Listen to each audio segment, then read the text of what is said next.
Media మిత్రులందరికీ నమస్కారము. చెప్పగానే వచ్చినందుకు చాలా చాలా థ్యాంక్ యూ సో మచ్ అండి. నేను 2016లో ధృవ మూవీ చేశాను రామ్ చరణ్ సార్తోని. దాని తర్వాత ఆర్జీవి సార్ డైరెక్షన్లో కొండ మూవీ చేశాను.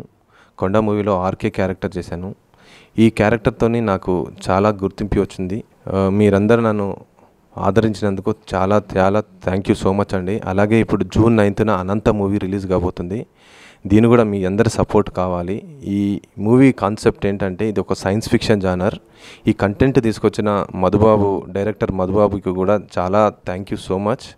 దీంట్లో యాక్ట్ చేసిన యాక్టర్స్ అనీష్ కురువెల్ల గారు, అనిల్ గారు, రితిక అండ్ శ్రీనివాస్ గారు, రమేష్ గారికి కూడా థ్యాంక్ యూ సో మచ్ అండి. మీరు బాగా సపోర్ట్ చేశారు. చాలా సపోర్టివ్గా మేము ఈ షూట్ అనేది సింపుల్గా చేసేసాము. ముఖ్యమైన విషయం ఏంటంటే జూన్ 9న రిలీజ్ కాబోతుంది. ఈ బాక్స్ ఆఫీస్ నుండి వచ్చే ఏదైతే కలెక్షన్ ఉందో ఎక్సెప్ట్ థియేటర్ మెయింటెనెన్స్ అవన్నీ కూడా నేను ఒడిశా ట్రైన్ యాక్సిడెంట్లో చనిపోయిన ఫ్యామిలీకి అందజేద్దామని డిసైడ్ అయ్యాను. అంటే నేను డిసైడ్ అయ్యానంటే నేను ఇవ్వడం కాదు, ఇది అందరం కూడా టాలీవుడ్ తరఫున టాలీవుడ్ టెక్నీషియన్స్ కానీ, హీరోస్ కానీ, హీరోయిన్స్ కానీ, డైరెక్టర్స్ కానీ ప్రతి అందరి తరఫున ఆంధ్రప్రదేశ్ తెలంగాణ తరఫున మీడియా తరఫున కూడా నేను ఇవ్వాలని డిసైడ్ అయ్యాను. నేను మూవీకి ఖర్చు పెట్టిన ఎక్స్పెన్సివ్స్ కూడా నేను ఎక్స్పెక్ట్ చేయట్లేను. ఇంక్లూడింగ్ దాంతోనే box office in and out కలెక్షన్తో సహా నేను ఇచ్చేద్దామని డిసైడ్ అయ్యానండి, థియేటర్ మెయింటెనెన్స్ తీసేసి.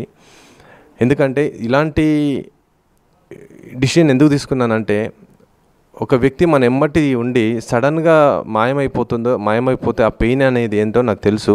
నేను అనుభవించా కాబట్టి నాకు తెలుసు. అలా ఫ్యామిలీకి ఎలాంటి లోటు రాకూడదు అని ఈ డిసిషన్ తీసుకున్నాను. మీ అందరి సపోర్ట్ కూడా ఉండాలి. ప్రతి ఒక్క ఆడియన్స్ వెళ్ళి థియేటర్కి వెళ్ళి చూస్తేనే నేను ఈ హెల్ప్ అనేది చేయగలుగుతాను. నేను ఒక్కనే కాదు, మీ అందరు హెల్ప్ చేసినట్టే, నేను చేస్తున్నట్టు కాదు. ఎందుకంటే ప్రతి ఒక్కరు వెళ్ళి ఆడియన్స్ వెళ్ళి చూస్తేనే మనము ఈ హెల్ప్ అనేది వాళ్ళ ఫ్యామిలీకి చేయగలుగుతాము.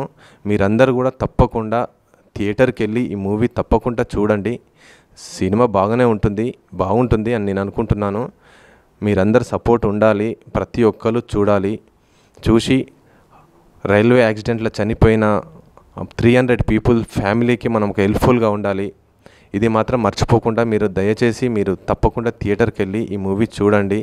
నేను కమర్షియల్గా ఆలోచించట్లేనండి. కమర్షియల్గా ఆలోచించేవాడిని అయితే నేను 50% షేరు 20% షేరు ఇచ్చేస్తా అనేవాడిని. నేను అలా అనట్లేను. ఓవరాల్గా ఏమొచ్చినా కూడా నేను ఇచ్చేయడానికి నేను సిద్ధమయ్యాను. ఇంక్లూడింగ్ మూవీ మేకింగ్ ఎవ్రీథింగ్ అని అన్నా. నేను బాక్స్ ఆఫీస్లో ఏ కలెక్షన్ వచ్చినా కూడా నేను ఇచ్చేద్దామని డిసైడ్ అయినండి. ఇది కొంచెం దృష్టిలో పెట్టుకొని మీ అందరి సపోర్ట్ ఉండాలి. థ్యాంక్ యూ అండి. థ్యాంక్ యూ సో మచ్ అండి.